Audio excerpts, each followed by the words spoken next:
Hi everyone, it's Miss Hart here with chapter 22 of Charlotte's Web. We finally made it to the end. Chapter 22 is called A Warm Wind. And so Wilbur came home with his beloved manure pile in the barn cellar. His was a strange homecoming. Around his neck he wore a Medal of Honor. In his mouth he held a sack of spider's eggs. There's no place like home, Wilbur thought, as he placed Charlotte's 514 unborn children carefully in a safe corner. The barn smelled good. His friends, the sheep and the geese, were glad to see him back. They gave him a noisy welcome. Congratulations, they cried. Nice work. Mr. Zuckerman took the medal from Wilbur's neck and hung it on a nail over the pig pen, where visitors could examine it. Wilbur himself could look at it whenever he wanted to. In the days that followed, he was very happy. He grew to a great size. He no longer worried about being killed, for he knew that Mr. Zuckerman would keep him as long as he lived. Wilbur often thought of Charlotte. A few strands of her old web still hung in the doorway. Every day Wilbur would stand and look at the torn, empty web, and a lump would come to his throat. No one had ever had such a friend, so affectionate, so loyal, so skillful. The autumn days grew shorter. Lurvy brought the squashes and pumpkins in from the garden and piled them on the barn floor where they wouldn't get nipped on frosty nights. The maples and birches turned bright colors, and the wind shook them, and they dropped their leaves one by one to the ground. Under the wild apple trees in the pasture, the little red apples lay thick on the ground, and the sheep gnawed at them, and the geese gnawed at them, and the foxes came in at night and sniffed them. One evening, just before Christmas, snow began falling. It covered the house and barns and fields and woods. Wilbur had never seen snow before. When morning came, he went out and plowed the drifts in his yard for the fun of it. Fern and Avery arrived dragging a sled. They coasted down the lane and out into the frozen pond in the pasture. Coasting is the most fun there is, said Avery. The most fun there is, retorted Fern, is when the Ferris wheel stops and Henry and I are in the top car, and Henry makes the car swing so we can see everything for miles and miles and miles. Goodness, you're still thinking about that old Ferris wheel? Avery said in disgust. The fair was weeks ago. I think about it all the time, said Fern, picking snow from her ear. After Christmas, the thermometer dropped to 10 below zero. Cold settled on the world. The pasture was bleak and frozen. The cows stayed in the barn all the time now, except on sunny mornings when they went out and stood in the barnyard in the lee of the straw pile. The sheep stayed near the barn too, for protection. When they were thirsty, they ate snow. The geese hung around the barnyard the way boys hang around a drugstore, and Mr. Zuckerman fed them corn and turnips to keep them cheerful. Many, many, many thanks, they always said when they saw food coming. Templeton moved indoors when the winter came. His ratty home under the pig trough was too chilly, so he fixed himself a cozy nest in the barn behind the grain bins. He lined it with bits of dirty newspapers and rags, and whenever he found a trinket or keepsake, he carried it home and stored it there. He continued to visit Wilbur 3 times a day, exactly at mealtime, and Wilbur kept the promise he had made. Wilbur let the rat eat first. Then when Templeton couldn't hold another mouthful, Wilbur would eat. As a result of overeating, Templeton grew bigger and fatter than any rat you ever saw. He was gigantic. He was as big as a young woodchuck. The old sheep spoke to him about his size one day. You would live longer, said the old sheep, if you ate less. Who wants to live forever? Sneered the rat. I am naturally a heavy eater, and I get untold satisfaction from the pleasures of the feast. He patted his stomach, grinned at the sheep, and crept upstairs to lie down. And there he is, having a little conversation with the sheep. You can see he has gotten a little bit fatter. All winter, Wilbur watched over Charlotte's egg sack as though he were guarding his own children. He'd scooped down a special place in the manure for the sack next to the board fence. On very cold nights, he lay so that his breath would warm it. For Wilbur, nothing in life was so important as this small round object, Nothing else mattered. Patiently he waited the end of the winter and the coming of the little spiders. Life is always a rich and steady time when you're waiting for something to happen or hatch. The winter ended at last. "I hear the frogs today," said the old sheep one evening. "Listen, you can hear them now." Wilbur stood still and cocked his ears. From the pond, in shrill chorus, came the voices of hundreds of little frogs. "Springtime," said the old sheep thoughtfully. "Another spring." As she walked away, Wilbur saw a new lamb following her. It was only a few hours old. The snows melted and ran away. The streams and ditches bubbled and chattered with rushing water. A sparrow with a streaky breast arrived and sang. The light strengthened and the mornings came sooner. Almost every morning there was another new lamb in the sheepfold. The goose was sitting on 9 eggs. The sky seemed wider and a warmer wind blew. The last remaining strands of Charlotte's old web floated away and vanished. One fine sunny morning after breakfast, Wilbur stood watching his precious sack. He wasn't thinking of anything much. As he stood there, he noticed something move. He stepped closer and stared. A tiny spider crawled from the sack. It was no bigger than a grain of sand, no bigger than the head of a pin. Its body was gray with a black stripe underneath. Its legs were gray and tan. It looked just like Charlotte. Wilbur trembled all over when he saw it.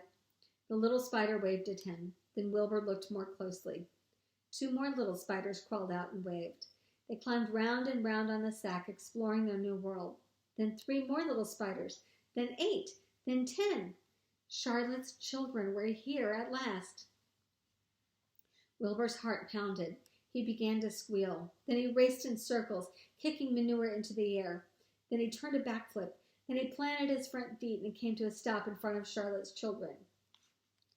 "Hello there," he said. The first spider said hello, but its voice was so small Wilbur couldn't hear it. "I am an old friend of your mother's," said Wilbur. "I'm glad to see you. Are you all right? Is everything all right?" The little spiders waved their forelegs at him. Wilbur could see by the way they acted that they were glad to see him. "Is there anything I can get you? Is there anything you need?" The young spiders just waved. For several days and several nights they crawled here and there and up and down and around and about, waving at Wilbur and trailing tiny drag lines behind them and exploring their new home. There were dozens and dozens of them. Wilbur couldn't count them, but he knew that he had a great many new friends. They grew quite rapidly. Soon each was as big as a BB shot. They made tiny webs near the sack. Then came a morning when Mr. Zuckerman opened a door on the north side. A warm draft of rising air blew softly through the barn cellar. The air smelled of damp earth and of spruce woods, of the sweet springtime. The baby spiders felt the warm updraft. One spider climbed to the top of the fence. Then it did something that came as a great surprise to Wilbur. The spider stood on its head, pointed its spinnerets in the air, and let loose a cloud of fine silk. The silk formed a balloon. As Wilbur watched, the spider let go of the fence and it rose into the air. "Goodbye," it said as it sailed through the doorway. "Wait a minute," screamed Wilbur. "Where do you think you're going?" But the spider was already out of sight. Then another baby spider crawled to the top of the fence, stood on its head, made a balloon, and sailed away. Then another spider, then another. The air was soon filled with tiny balloons, each balloon carrying a spider. Wilbur was frantic. Charlotte's babies were disappearing at a great rate. "Come back, children," he cried. "Goodbye," they called. "Goodbye, goodbye." Here he is, watching them all fly away.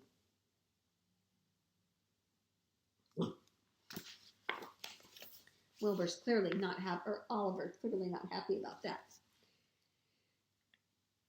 At last, one little spider took time enough to stop and talk to Wilbur before making its balloon. "We're leaving here on the warm updraft. This is our moment for setting forth. We're aeronauts, and we're going out into the world to make webs for ourselves." "But where?" asked Wilbur. "Wherever the wind takes us. high, low, near, far, east, west, north, south. We try to take the breeze. We go as we please. Are all of you going? Asked Wilbur. You can't all go. I can't be left all alone with no friends. Your mother wouldn't want that to happen, I'm sure.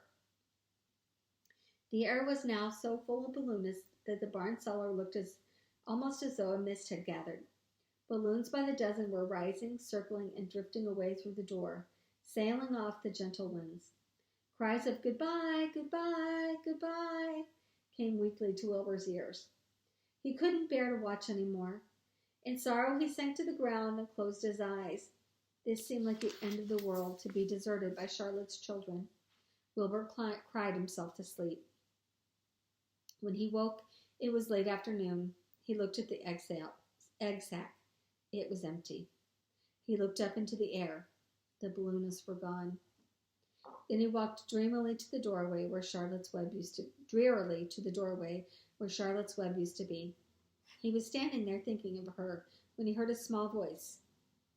Salutations, it said. I'm up here. So am I, said another tiny voice. So am I, said a third voice. 3 of us are staying. We like this place, and we like you. Wilbur looked up. At the top of the doorway, 3 small webs were being constructed. On each web, working busily, was one of Charlotte's daughters. And you can see their little tiny webs. Can I take this to mean, asked Wilbur, that you've definitely decided to live here in the barn cellar, and I'm going to have 3 friends? You are indeed. You can indeed, said the spiders. What are your names, please? Asked Wilbur, trembling with joy. I'll tell you my name, replied the first spider, if you tell me why you are trembling. I'm trembling with joy, said Wilbur. Then my name is Joy, said the first spider.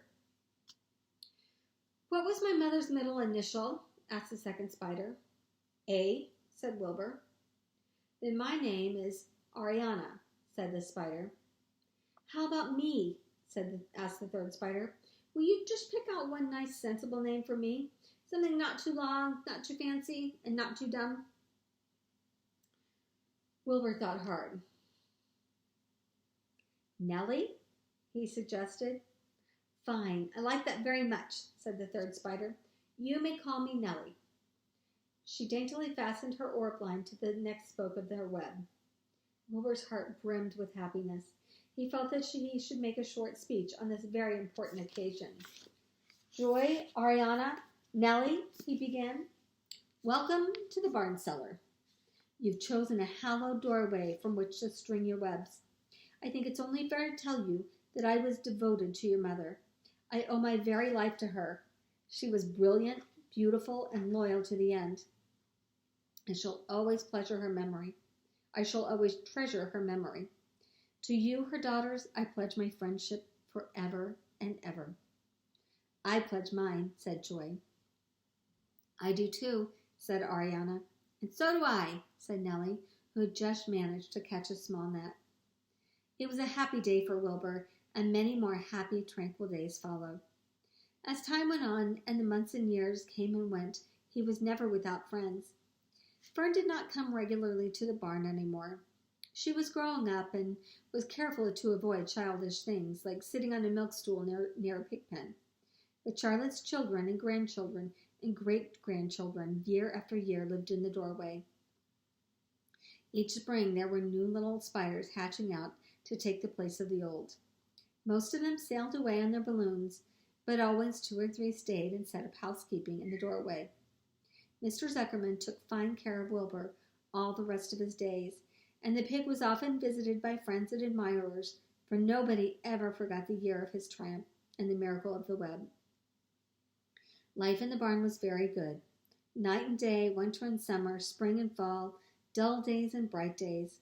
It was the best place to be, thought Wilbur, this warm, delicious cellar with the garrulous geese, the changing seasons, the heat of the sun, the passage of swallows, the nearness of rats, the sameness of sheep, the love of spiders, the smell of manure, and the glory of everything. Wilbur never forgot Charlotte. Although he loved her children and grandchildren dearly, none of the new spiders ever quite took her place in his heart. She was in a class by herself. It's not often that someone comes along who is a true friend and a good writer. Charlotte was both. The end. So it's been so much fun to read this to you. I know Oliver here has enjoyed sitting and listening to it too. So I hope you enjoy, and I'll be back with more books in the future.